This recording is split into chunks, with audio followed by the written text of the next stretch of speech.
Okay, for the second part of this, we're going to do our secondary colors. I have the same layout as we did in the first video.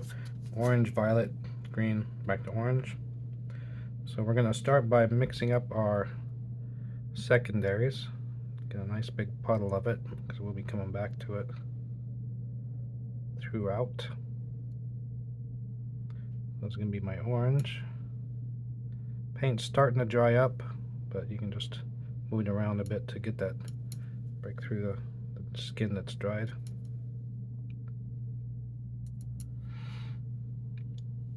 So, carrying over the lessons from the first one, you can, since I already know, that this one was a little bit leaning towards yellow, I'm gonna add a bit more red to sort of like balance it out. But however you get it, you'll get there. Yeah, so same thing here. We're just gonna make our color chart, and because there's two oranges, I'm gonna jump over here to this one.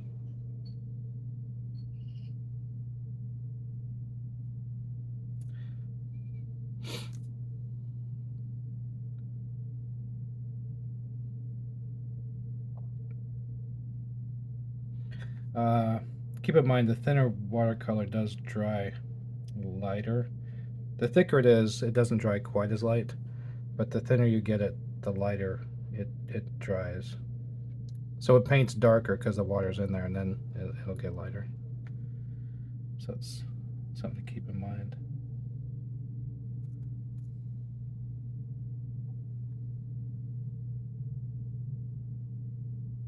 Reminds me of the color of iodine. My dad used to use iodine when we get a sting or something. Break open the iodine packet, and it looks just like this. Alright. Okay, so that's our, pull some of that color out. That's our oranges.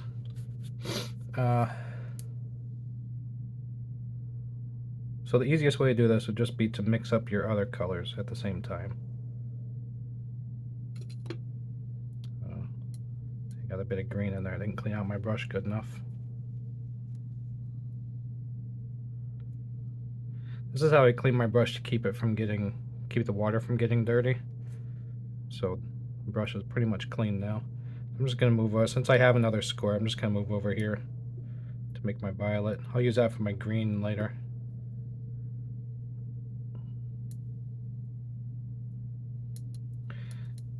Alright, can't quite tell.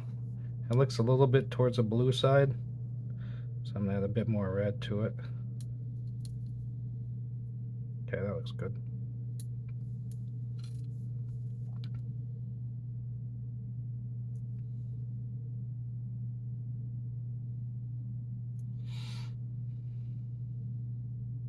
So this is a little bit tricky because you're going to be going back and forth with colors. Yeah. This is a bit more than just the two colors that we started with. I still recommend doing it. I'm just saying it's a little bit more of a challenge. But you can learn a lot from this because you're going to get a lot of subtle colors that you don't. So see how it's almost like I've got this too blue here. Got this too blue. I'm gonna go back in and add some red to it.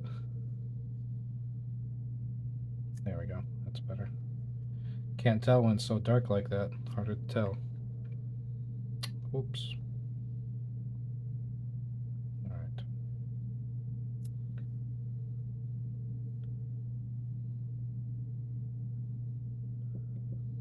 Okay. All right. From here, I'm going to get it cleaned up, and now I'm just going to add a bit of yellow. So I'm going to move this over here so it doesn't contaminate that. Add a touch of this orange here to it. You see how strong that orange is? Completely overpowered that. So what I'm going to do is I'm just going to put it right here. Just go right in there. And it's pretty stiff, hard to move around because it's so dark. But the more water you add to it, the easier it does get to push it around here. You see it's still mostly orange.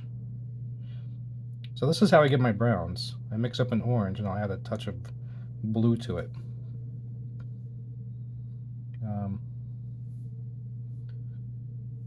That's a good basic orange. There's a whole gamut of oranges you can make, but or I mean browns, but that's an easy one that you can jump into.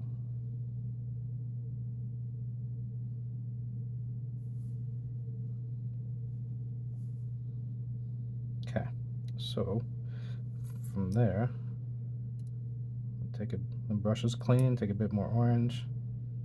Take some more purple. There we go. Again, we want kind of a mix between the two. We don't want it too purpley, too orangey.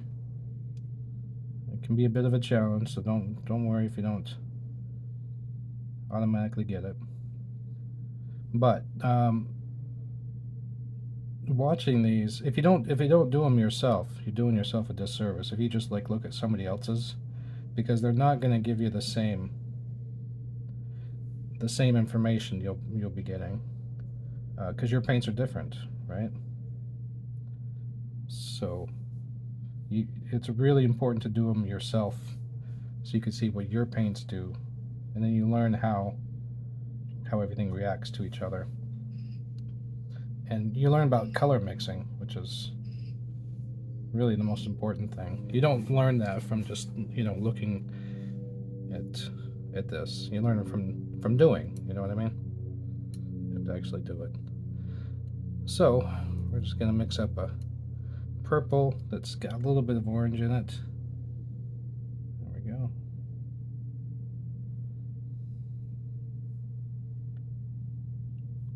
Not quite as dark as I'd like it to be, but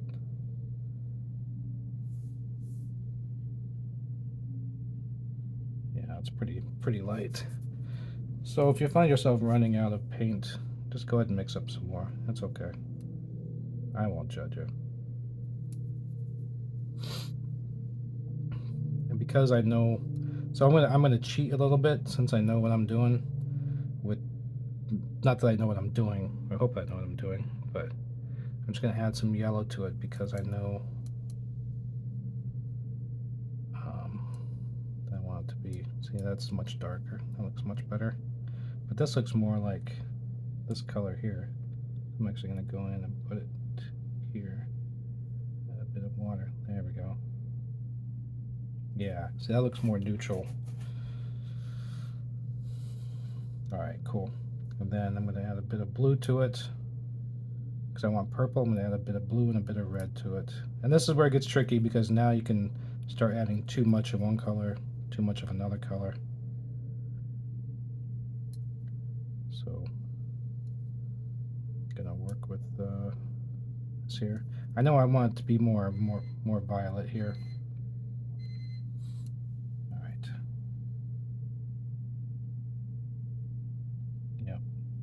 A little bit tricky, but I have faith in you. You can do this.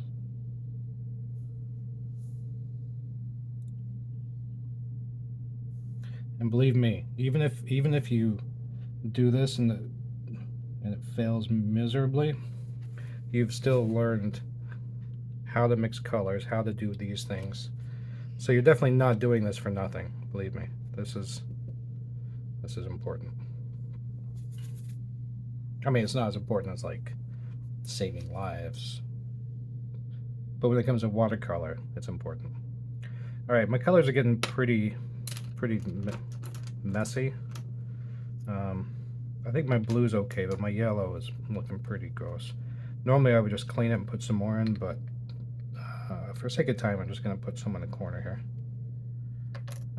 Same with my red. Maybe I'll even do one of these, just so I can pull out little bits at a time without contaminating the whole corner there. All right. So, I'm going to make my violet. Actually, this is just contaminated with more blue, so I can pull out from here. There we go. Let's looks a little bit red, so I'm gonna add a bit of blue here. Okay, so that's that color. Now I'm gonna take this other clean brush and mix up my green. There we go. That looks pretty green. So while I have it on here, come in, move on.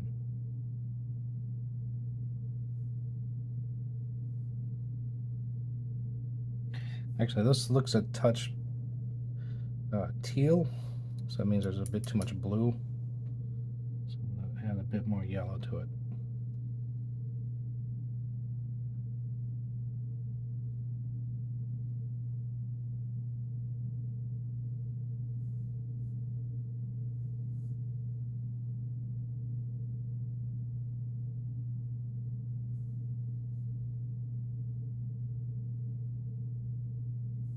All right. Still looks a little bluish, but that's okay. So here we're gonna start with this purple.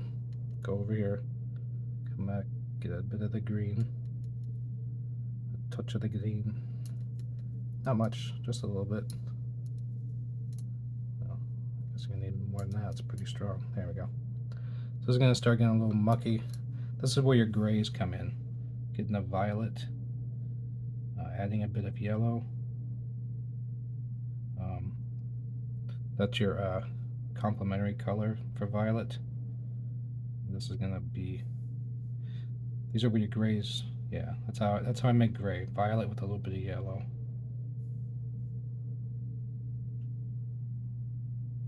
And yeah.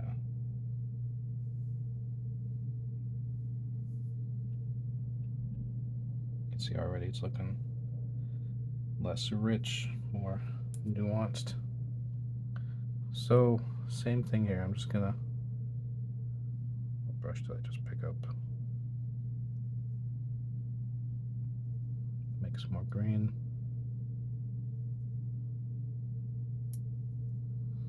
And add it over here.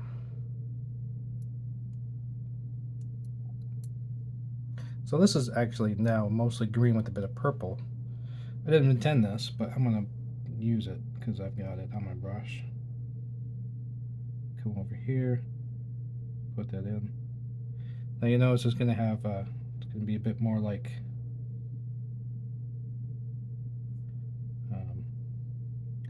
one of the other colors we made. Looking closer to like this color here, like these two mixed. And this is where you're gonna start getting all those neat nuanced colors here. That you can't just get right out of a tube. I mean, unless you want to buy like 1,000 tubes. So this is where the color mixing really comes in handy, because you can just make all these instead of. All right, so now I need to get between those two. Yeah, I'm just gonna pull. Well, actually, I might put the green. Let's see where this takes us. That looks a little bit more purple, so add a bit of yellow to it. There we go. All right, I think this is what we're looking for. Put this in. And I hope you're doing this along at home with me. Because again, not to beat a dead horse or anything. What a weird expression. But you know, doing this is really it's kind of vital. If you're having trouble with color, this is a great way to learn. There we go. Okay, so looking at that, it looks like there's not quite enough variation between the two. So I'm going to even put in a bit more yellow, just to see what's going to happen here. I don't have a handy piece of paper. I'm going to put this over here just to see, so you can see and I can see how this looks. Yeah, so that's really a nice, quite like warm gray. So that's what you get between those two. Somehow I got lost there, but a warm gray is that's where you'll find it. All right, I'm gonna clean both these brushes and do this one more time for my oranges and my greens. You can already see it, like there's some neat colors in here. I like these grays, these nice warm browns. This color's nice, it's like a warm purple. All right, so I got my, do I need violet? I don't. All right, so I want to make some more of this orange. Keep forgetting how rich that red is. Okay, so there's my orange.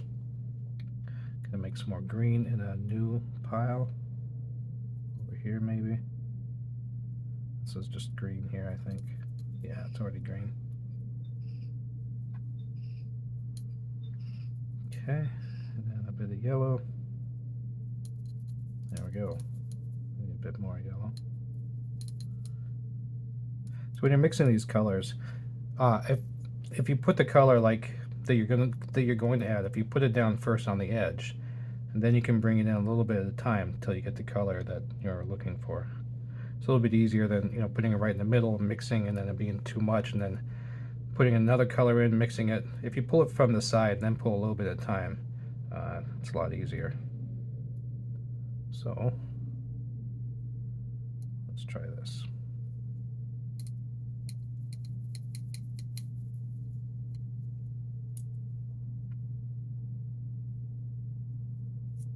Trying not to get my brush dirty here. All right, that's sort of what we're looking for. Let's see, is this in, move that over. Gotta make sure it's all on the camera here.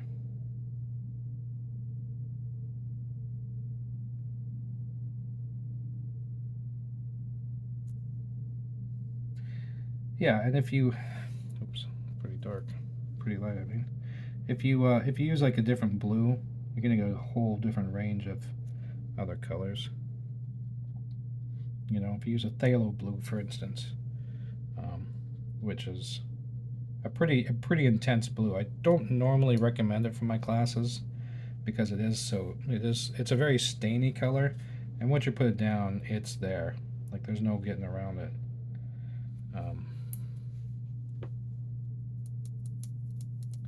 All right, let's try this. Get some of this green. All right, so that's mostly orange with a bit of green. So I'm going to use that over here. And this is a bit mucky. By itself, it doesn't look like the prettiest color, but it's going to be, every color has its place.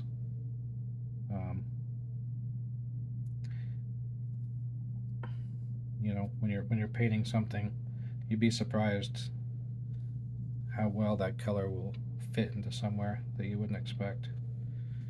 All right, so I'm just going to mix up the two here.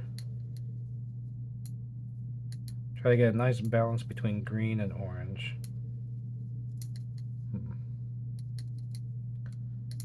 There we go. I think it looks a bit more. All right, I don't want it to be too green, don't want it to be too orange. Just gonna put this in here. Yeah, it looks like a good balance there. Also when you're doing this, if you're having trouble like getting just the right color, before you put on, you can also put it down like that. And then be, oh, is that green? Is that orange? That way it's a very visual cue that you can see.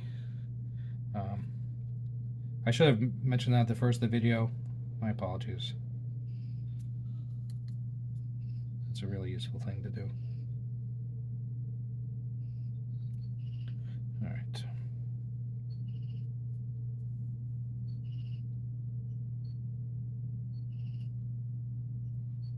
Okay, just getting this last color in. Pull out a bit of color there, so it's not so the same. All right, there we go. And you can see there's some nice greens in here, some nice browns, different types of browns. You know, there's some grays, some teals. So with that and with this, there's a whole range of colors.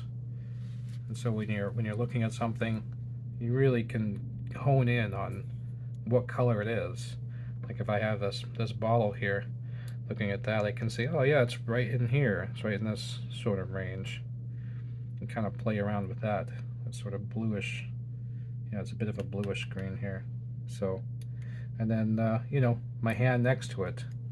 What color is that? It's more of a, you know, it's more of like an orangey color with some pinks, some orangey pinks in there, right? So it's a really useful tool when you're trying to figure out what colors to make.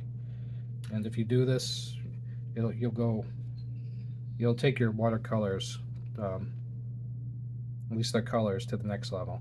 So good luck, have fun, and I hope this was helpful.